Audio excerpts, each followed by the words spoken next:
અરે ચાવી આપને. ઊભી રે, આવું છું નીચે. અરે ઊભો રે, ફેંક ગ્રેવિટીનો યુઝ કર. ગ્રેવિટીનો યુઝ તો લોકો રોજ કરે છે.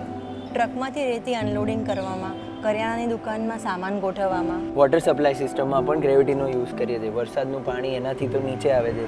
ટેરેસના ટેન્કમાંથી આપણા ઘરમાં પાણી બી એનાથી જ આવે છે. અને ટેપ ખોલીને પણ પાણી ગ્રેવિટીથી જ નીચે આવે. કિચનમાં કેટલીમાંથી ચા કાઢવામાં, ચાળણીથી લોટ ચાળવામાં.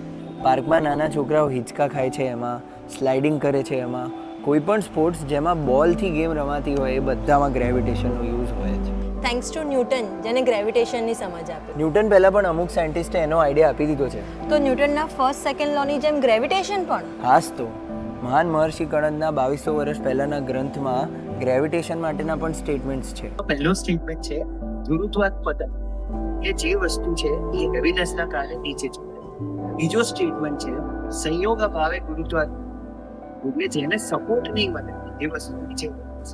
અને ત્રીજો સ્ટેટમેન્ટ છે સંસ્કાર અભાવે ગુરુત્વાકર્ષણ, એટલે જે વસ્તુ ઉડી રહી છે એનો ઉડવાનો ફોર્સ પતી જશે તો પણ એ નીચે જશે. આ ત્રણેયનું મેઇન રીઝન ગુરુત્વ, જે ગ્રેવિટેશન છે. તો એમના ગુરુત્વ વર્ડ પરથી ગ્રેવિટેશન આપણે ગુરુત્વાકર્ષણ કહીએ છીએ. હાસ તો એ વાત સાચી છે કે ન્યૂટને આનું મેથેમેટિકલ મોડલ આપ્યું છે, પણ આની સમજ તો મહર્ષિ કણતે ક્યારની આપી. તો ન્યૂટનનો થર્ડ લો, એક્શન રિએક્શન, પણ આપણા એન્શિયન્ટ સાયન્સમાં છે.